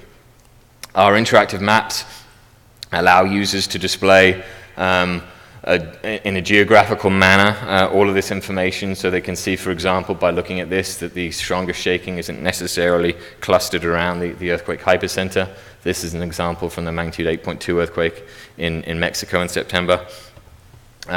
We also provide various levels of information on those event pages, so you can get summary information, and then you can dig down into the metadata content to get details of say, station-specific magnitudes, as I'm showing in this case, so that users, if they want to, can try and reproduce the measurements that we're coming up with. We found that that's very important from a repeatability perspective. Shake maps communicate some of the more important information of where the strongest shaking is. They help direct earthquake response. Did you feel it on the right-hand side? Displays information of how people perceived the shaking in an earthquake, and again allows a digestible geographical context for people's perception of the shaking in a recent earthquake. Our pager report, Prompt Assessment of Global Earthquakes for Response, tries to communicate, take that shaking and combine it with infrastructure exposure and population density to really figure out impact in an earthquake. And hopefully communicate that in a very simple manner on this red, orange, yellow, green impact level scale. We have finite fault models that tie back into shaking, help calibrate those shake maps and communicate information like earthquakes aren't just points, they're distributed slip over a large area, which is also a very important thing to communicate after significant earthquakes. And that shaking doesn't happen immediately, it lasts for several minutes in the largest earthquakes. And finally, the distribution of aftershocks. We have a view nearby seismicity icon that's recently been added to the event pages that allows users to show the relation of foreshocks and aftershocks to a recent main shock, and hopefully again digest that in a geographical context. And I think Mike Blanpied will be talking more about how the USGS will be using this information in the future. Media doesn't like to wait, so we try to have pre-positioned content now. We generate earthquake summaries on a regional basis that we serve on the website and distribute immediately after an earthquake occurs, so that there is a regional framework to interpret a recent earthquake before we serve event-specific content. And we generally get that event-specific content out within an hour or two after an earthquake occurring, but we have essentially pre-positioned that as well, in the sense that we have recently published a compendium of tectonic summaries for the 21st century earthquakes in one big USGS open file report. And finally, you can't pre-position all content, so we found that it's very important to be in a position where we can generate event-specific content that serves a specific purpose. This is an example from the magnitude 7.1 earthquake in Mexico. We found we were getting a lot of questions about the interslab nature of this event, and so we generated this cross-section which was reproduced quite significantly across the board to show exactly tectonically what was going on in this earthquake. And we found that was very useful. So I'll just skip to leave up this last slide for potential areas of improvement. Where we've gone, I think we've generated a lot of content to try and serve the media's needs immediately on our website. There are a lot of ways we can improve, and I'll just leave you with those final points. Thanks very much.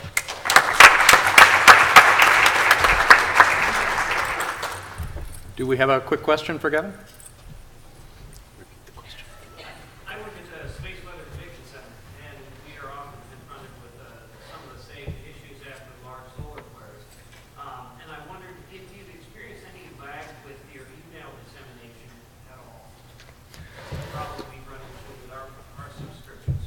Right.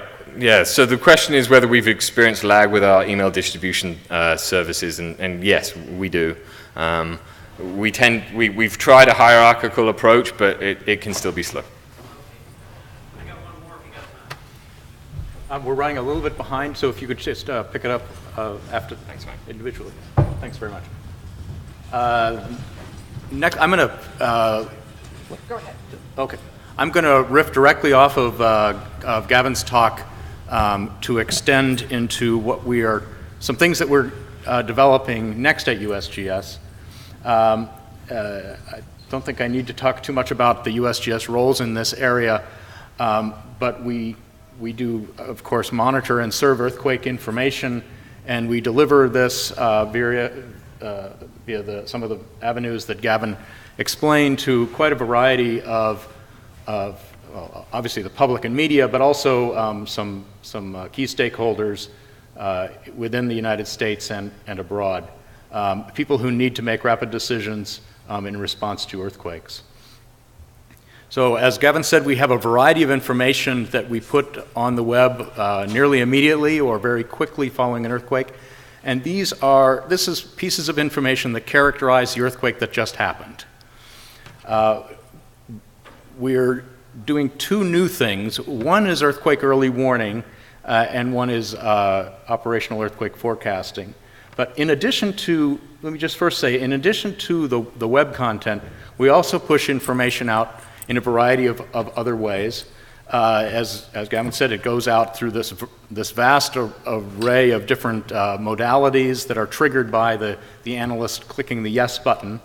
The shake map information also is available through a number of different types of data feeds that can serve directly into GIS systems and Google Earth and so forth. Shake map also, those shaking estimates go directly into software maintained by FEMA, which does a very detailed estimation of impacts at the local and regional level. So we are now, as I said, developing two new things. One is earthquake early warning. Bob DeGroot a few minutes ago spoke to us about the significant communication and outreach challenges associated with that. And what he didn't have time to talk about were the significant technical challenges that go with assessing that an earthquake has begun and that it is going to shake a region all within as few seconds as possible. What I'll be focusing on for the remainder of my few minutes here is the last bullet here, which is earthquake forecast advisories for aftershocks and seismic swarms. So operational earthquake forecasting is a phrase you may have heard, OEF. We also talk about operational aftershock forecasting as a subset here. And it's basically providing authoritative information about time-varying hazards that can support decision making. And for the most part, we're talking about preparation for potentially damaging earthquakes. These may be aftershocks, and they may be in other cases. The rationale for the USGS undertaking this is that there's really a strong call for this information. Following any sizable earthquake, sizable or newsworthy earthquake, we get asked about what's going to happen next from a variety of folks, those who are curious and those who need to make decisions. We bear a responsibility as a federal agency to provide this information. And the principle of transparency in our work is that if we have information that is scientifically authoritative and well-founded, we shouldn't withhold that information. We should provide it to those, to the public, to everybody, so that they can use that as they see fit. An experience that we've all shared in globally during the L'Aquila earthquake sequence in Italy illustrates that there are perils in either not providing information or providing it in a confusing way. And there's also been more recent extensive experience in New Zealand about the benefits of providing this information and also on best practices in communication. And what this talk is really about is drawing together some of the themes from talks earlier in this session, including from the Sellnows, about what are the best practices that we now understand from our interactions with social behavior and communication experts on how to provide information in a useful way. And what we're trying to do in building our capability to provide authoritative earthquake forecasts is to draw upon all of that expertise and to do it well. So the scientific basis, I won't go into great detail about technical issues here, but the scientific basis is quite straightforward. Earthquake rates vary with time. If there's higher earthquake rates, there's higher likelihood of future earthquakes across the entire range of magnitudes, including earthquakes larger than those that have already occurred. And that there are well-tested relationships, including Amori aftershock decay and Gutenberg-Richter frequency magnitude statistics that can be used to calculate probabilities. And Lucy talked a little bit about some of the probabilities that can be calculated for future earthquakes. And also the tools of probabilistic seismic hazard assessment can be used to extend these occurrence probabilities across the full suite of hazard and risk and loss estimates that can be computed and portrayed. And this really has been practiced in one form or another for quite a long time. This is standard practice. What we're trying to do now is improve and expand it. As I said, there's a great deal of experience that's been developed in New Zealand. You're all familiar with the extensive earthquake sequence that began back in 2010 in the Christchurch, Canterbury area. And as shown in the lower left plot, this sequence that went on for years. In fact, it is continues to some extent. And it involved extended, repeated sequences of main shocks, aftershocks. It involved the migration of the sequence from west to east into the urban area, repeated damaging earthquakes, and so forth. And so this was not a simple case in which we had a main shock and we needed to say something about potential aftershocks. This was a situation in which the authorities, the scientific and government authorities, needed to provide information on a continuing basis for people who were being continuously shaken and disrupted by this extended sequence. So these are very big communication challenges for us.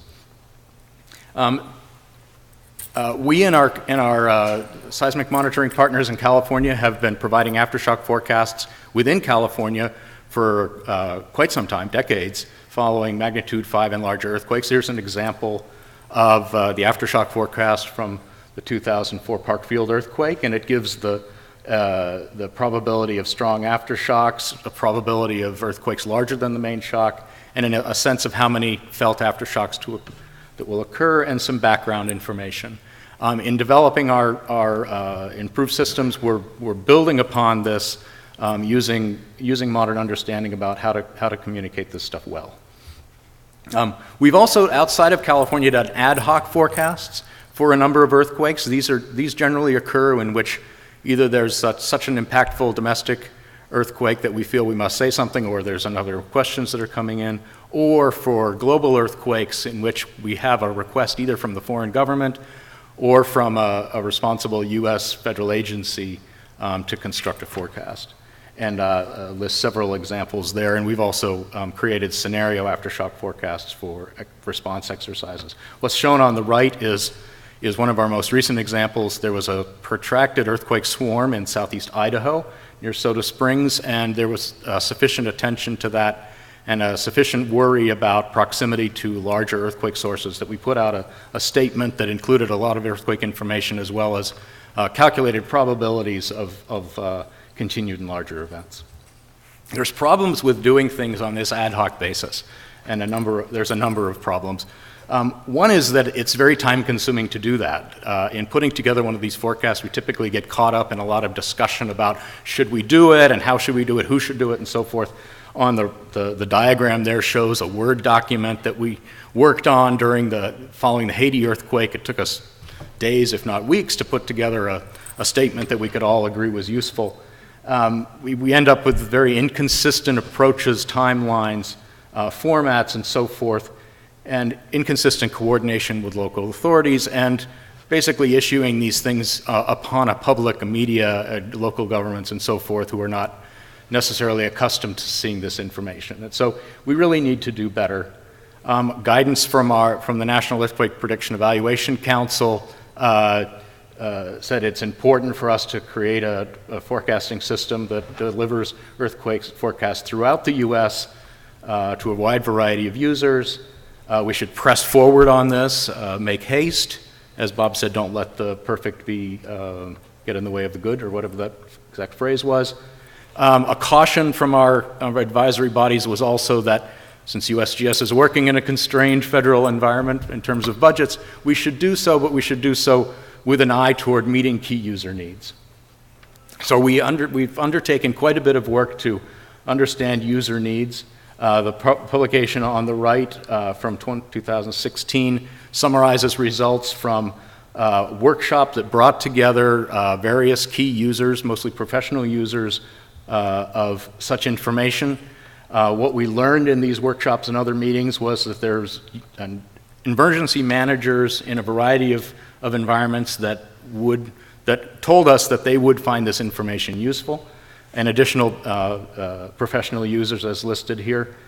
That there's a whole range of timescales from an hour to weeks to months over which forecasts are useful for a variety of decisions.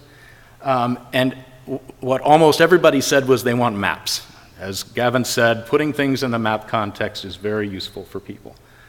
And a key message that cross-cut all of this, and I think has come through all of our interactions with social and communication scientists, is that these things should be done hand in hand with the users. And developing these things so that the transfer of scientific information into the realm of decision-making is done cleanly, appropriately, smoothly, and efficiently. There's a number of communication challenges that go along with this. As you can imagine, we've talked about several of those in this session already, so I won't belabor this, but there's a lack of experience, we're working in the realm of probabilities and so forth. And also we're talking about the future. Unlike the products that Gavin talked about, which are estimations of something that's happened, we're talking about the estimations of something that may or may not happen. And so dealing with that realm of uncertainty and decisions that need to be made is challenging. We have a number of lessons that have been learned from our engagement with the professionals in New Zealand who have several years of experience now, and those experiences have illustrated that there's a number of types of decisions that can be made and will be made on the basis of this information if it is properly and well transmitted.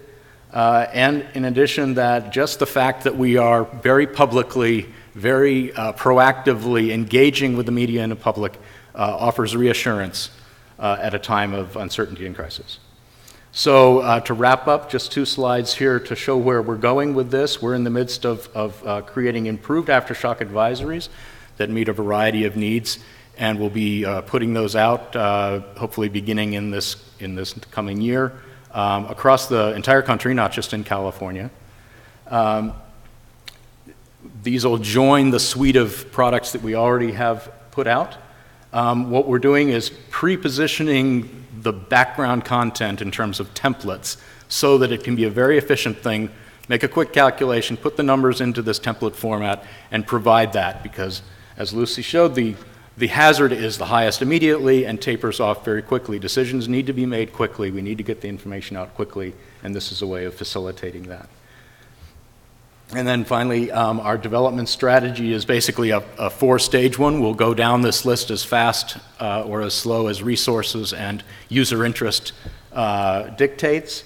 But we'll start with temporal forecast of the time of what's the likelihood of earthquakes coming in near time periods, and we'll move as efficiently as we can into spatial and user customizable forecasts. Here's just showing some examples of prototype templates and a prototype, this is not a takeaway here, but a prototype map type product that could be useful. And again, we're going to do this with as much full user engagement throughout the process and improving as we go. Thanks very much for your time. Any questions for Mike? We're running late enough that, yeah, we'll... Next, we're going to hear from Ann Rosinski, who manages the California Clearinghouse, which is really where rubber meets road in terms of pulling together science and crisis response. Thank you. And now for something completely different. As Mike said, we're sort of where the rubber meets the road. And I want to thank my co-authors, they're not here today, but Dr. James Moretz, who's our technology specialist, and Phil Balin with the City of Walnut Creek, who's a GIS expert, and he's works with one of the local communities, and he's also chair of the California GIS Council. So, let's see. So I'm going to give you a brief overview of the California Earthquake Clearinghouse for those of you who aren't familiar with us. A little bit of our background, who we are, what we do, and then I'm going to zero in very quickly on the information sharing aspects of the clearinghouse. And there's 2 sides to this. One is having the infrastructure and the technology to actually facilitate the movement of data back and forth.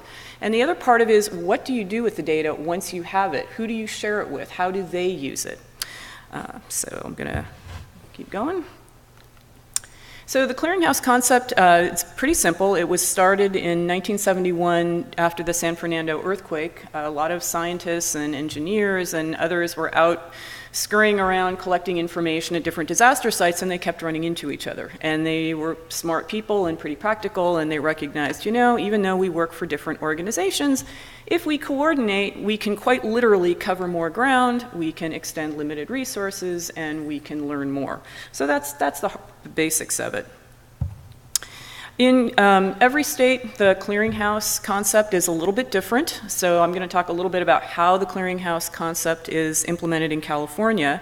It is actually legislatively mandated in California, and it's a function of the California Geological Survey, my organization. And during an emergency, the California Geological Survey operates in accordance with the state emergency plan. And we have a memorandum of understanding with the Governor's Office of Emergency Services, and we are tasked with providing information about the damaging impacts of earthquakes to emergency responders and others. The CGS coordinates our emergency response efforts with state, local, federal, public, private organizations, as well as I think of them as the 5 families. Our partner is the USGS, our federal counterpart. As I said, the California Office of Emergency Services, the Earthquake Engineering Research Institute, and also the Seismic Safety Commission. And we also work with FEMA as well. Post-earthquake information clearinghouse activations, we cover a lot of different basic functions. So we coordinate mainly scientists and engineers going out into the field and collecting information, and then providing resources for them. So we provide overflight support, we provide a physical location for people to meet, we host nightly briefings, and we also try to keep the geologists and engineers and the response out of the way of responders as well. And then, again, the most important aspect is being a forum for sharing information. The clearinghouse is entirely cooperative. We have no funding, and participation is entirely voluntary. So the rest of my talk, I'm going to focus on the information sharing aspect. So again, I'm going to focus first on the technology part of it. And what I'm going to be talking about is not science, but it's what you need to have in place to actually be able to share the science and be able to communicate it out. Information comes in a lot of different forms and formats, and they're designed for specific purposes. And when you want to be a clearinghouse, you have to find a way to cut across formats that are specific for maybe one group of people, but we need to transform into common formats and things that we call common operational data so that they're useful to many groups in any different format. And as I said, we do have a mandate to do this, but there's no real guidance on what this is supposed to look like. And again, there's no funding. So the clearinghouse looked around and decided to look what resources are out there. And one that we found that really suits our needs is something called Exchange Core. And it's a free and open source technology that was developed by the US Department of Homeland Security. And it provides the ability to securely share information in 2 directions between multiple connected applications using a wide variety of formats and all in real time. And it can improve response times, so it can help save lives and minimize damage and ultimately speed up the response and community resilience. So the focus is on sharing, there we go. The focus is on sharing common operational data, not common operational pictures. You often hear people talk about their viewers or their common operational pictures, and I like to think of COPs as like children. People that make them, their COP is the most precious, the most wonderful COP in the world. And it is because it's developed specifically to suit their needs. But everybody has a different one. And everybody should be allowed to use what works best for them. And so, in California, for instance, the state system of record for managing disasters is WebEOC, which is a text-based system. But for a lot of smaller communities, they don't have the funding to be able to purchase that system themselves, so the state allows them to use that system. But they can also use their own, and one of the things we saw in the Napa earthquake was that Sellnow County didn't have WebEOC. It had a completely different tool. So for the clearinghouse, do we say, oh, sorry, we're not going to help you, or do we say, well, sorry, state of California, you're on your own? So we have to be able to support all these different organizations. And that's where the Exchange Core technology benefits us. So the clearinghouse and our partners are working to bridge the gap between disparate geospatial and non-geospatial data. I want to really emphasize that. I've heard people this afternoon, we've talked about maps and how great they are, but it's important to understand that not all organizations have access to mapping software. And a lot of data that comes out in disaster is not geospatial or geospatially enabled as well. So things like shift change logs and equipment lists, which are critical for responders, and they need to know, can I get that that equipment into, say, an area where there's liquefaction. So they're going to be combining these different data sets to help them with their decision support. And that's the key takeaway, one of the key takeaway messages, that data are available, but decision support has to be created. And let's see. Orchestration is the process of integrating two or more applications or services together to automate a process or to synchronize data in real time. And Exchange Core Web Data Service orchestration, as I mentioned, it was developed by Homeland Security, and it was improved by the Department of Defense. And it's now turned over to an open source community, and it's being supported by the private sector. And it consumes many types of geospatial and, again, non-geospatial data from different sources, and it orchestrates that data into content packages, and those are available to situational awareness applications and common operating pictures. So there's a whole realm of different technologies at work. And again, most of us work with maps and graphics, but it's important to recognize that not everybody has that capability. And another important reason not to focus on a specific technology as well, is that keep in mind, vendors, their first priority is not necessarily public safety. I mean, we've all walked through the exhibit halls downstairs, and we've gotten our pieces of chocolate and other little things, and they're great, but we should never let a vendor dictate what we need to do our jobs. You should always be very outspoken about what capabilities you need and advocate for those. And what the clearinghouse is doing with information sharing matters, because it's bringing this common operational data, it's bridging the gap between the common operational data and the common operational pictures that empower situational awareness and decision support. And again, another reason for focusing on data is because it's needed to empower these different tools. Another lesson we've learned is that GIS analysts who work in EOCs, they're very sophisticated at doing analysis and using these tools, and their leadership are expecting them to turn out products, maps and graphs and figures that kind of help understand what's going on in the disaster.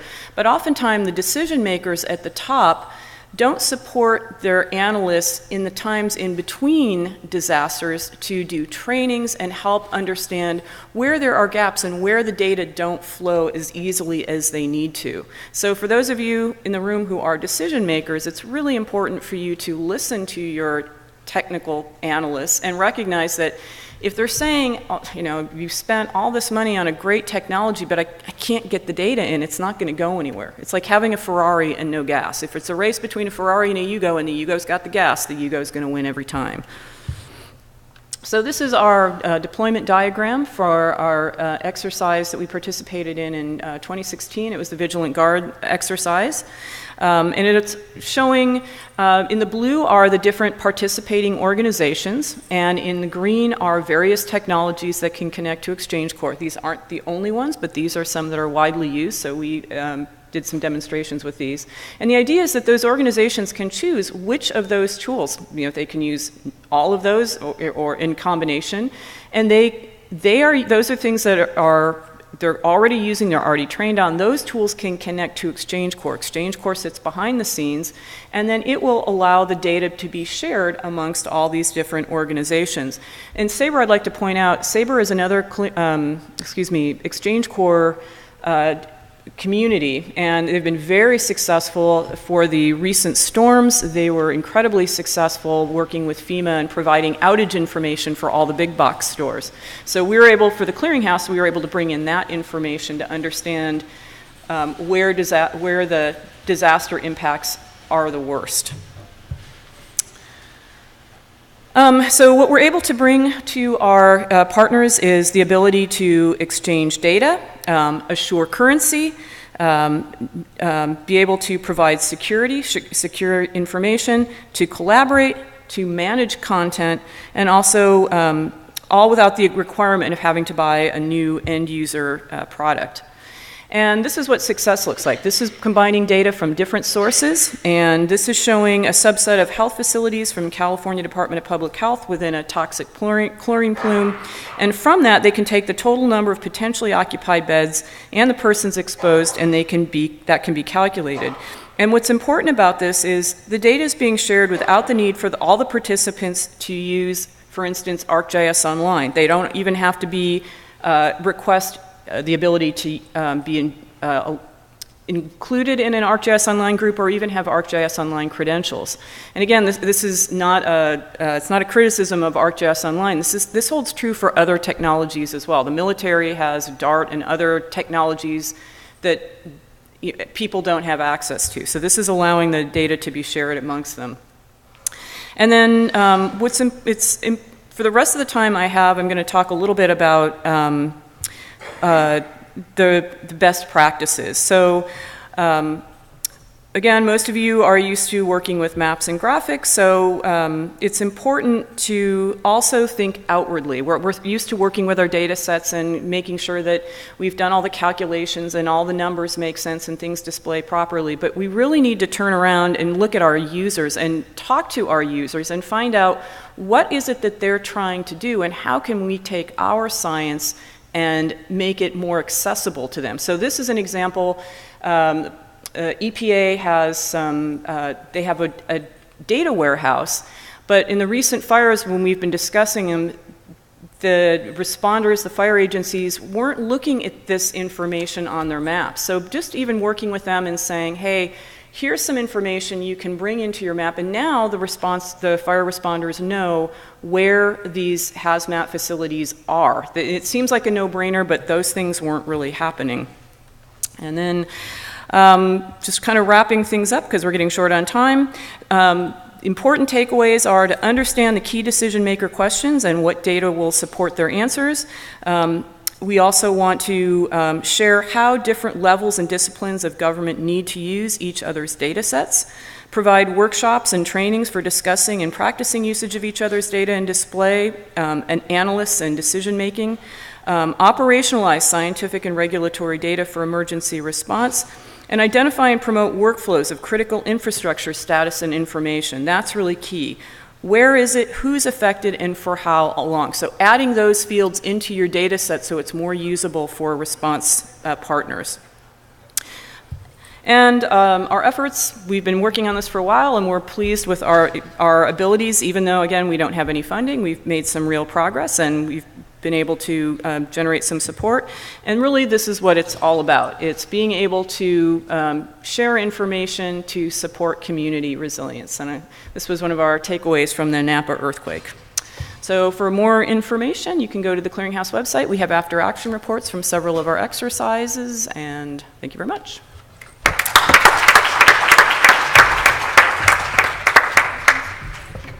Did we have a question for Ann?